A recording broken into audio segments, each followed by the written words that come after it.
Hey everybody. So now we're going to talk about complements and probability with complements. And hopefully that word seems a little bit familiar because we've talked about complements before with sets. So definition here.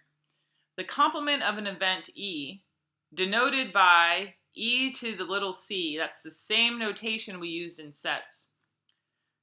The complement of event E, denoted by e to the c, consists of all outcomes in the sample space that are not in event E. So remember, complements were basically like opposite. What's the opposite of the situation or the event that they're giving you? So some quick examples.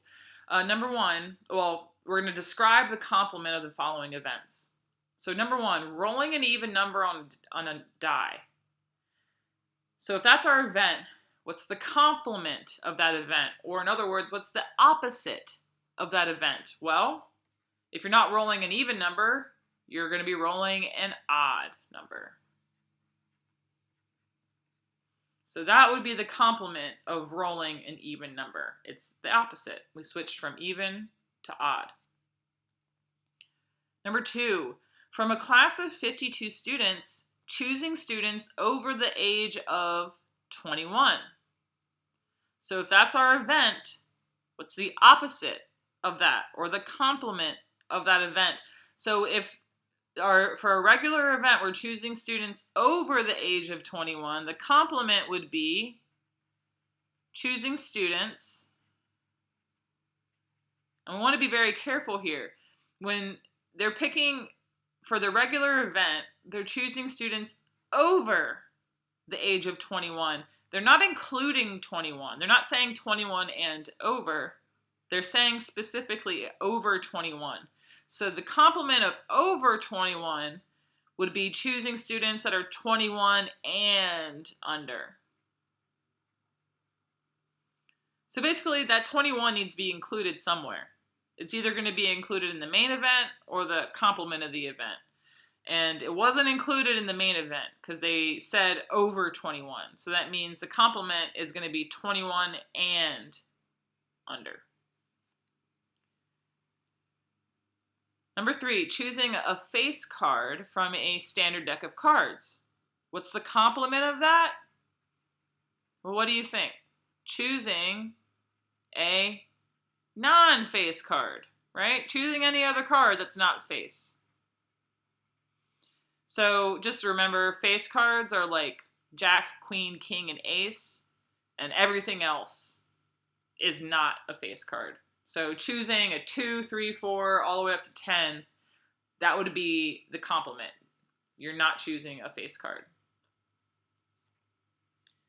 All right, so complements basically are just opposite, the opposite of what you're looking for. Here's another type of example. Now we're going to list the events in the complement, e to the c. So for number one, our event E is rolling a sum of 4 or less on a pair of die. So now we're rolling 2 die, right? And then we're adding those numbers together. So real quick, let's just go ahead and list all the possible sums when you roll 2 die, right? Like, so if you roll 2 ones, what you add those ones, 1 and 1, we get a 2. So 2 is a possible sum. You could roll a 1 and a 2. That gives you a sum of 3. We could get a sum of 4, right? 2 plus 2, or 3 plus 1. We could get 5. We could get a sum of 6. We could get a sum of 7, 3 plus 4, 2 plus 5. We get 8, 9, 10, 5 plus 5, 6 plus 4, 4 plus 6. 11. How high can we go? Think about it. A regular die has numbers from 1 through 6. So if you roll 2 sixes, 6 plus 6 is 12. So the biggest sum you can roll on 2 die is 12. The lowest is 2, and everything in the middle you can roll. So our set E, let's go ahead and list that out, and then we'll list out all the events in e to the c, the complement of e. So rolling a sum of 4 or less. So we're including the 4 here because it's 4 or less. Well, where are my sums that are 4 or less? 4, 3, and 2. So the numbers in this set are just 2, 3, 4, if you want to go in order. So what's the complement of that? Well, it's everything out of these possible sums that are not 2, 3, and 4, right? So we'll have 5, 6, 7, 8, 9, 10, 11, and then we can go all the way up to 12. That's the biggest sum you can roll on any pair of die or dice, however you say that. So that's our answer for this one. The listing the elements in the complement right here, 5 through 12. Let's do another one, number 2. We're choosing a vowel from a bag containing each letter of the alphabet. So again, it's helpful to kind of look at the elements in your event.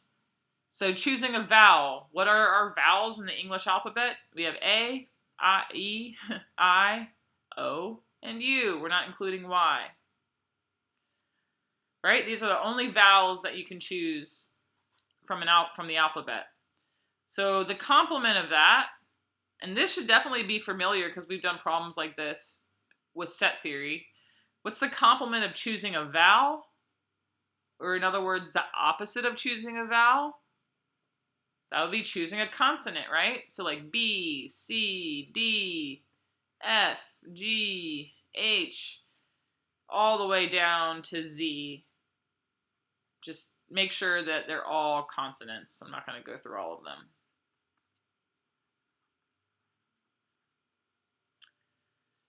So hopefully that should be a little bit familiar because we did complements with sets, and it's the same exact idea. It's just we're talking about them now in terms of events. So there's 3 formulas listed here that are going to be very helpful with the problems I'm about to do. So if we look at this very first one, it says the probability of an event E plus the probability of the complement of event E is equal to 1. So yeah, when you have an event and its complement, the probabilities of those two things are going to add up to 1 every single time. So this formula actually isn't one we use a lot. What we end up using is either this second or this third formula. Sometimes, depending on the problem, it might be easier to find the complement, the probability of the complement event. But maybe the problem wants the probability of a specific event, not its complement. But sometimes we can use the probability of the complement event to determine the probability of the actual event. And here's one of those formulas. The probability of any regular event is equal to 1 minus the probability of the complement event. And this formula comes directly from this top one. We basically just solved for the probability of E by subtracting the probability of the complement event from both sides. Or we could solve for the probability of the complement event like we did right here. And when we do that, we get 1 minus the probability of the regular event.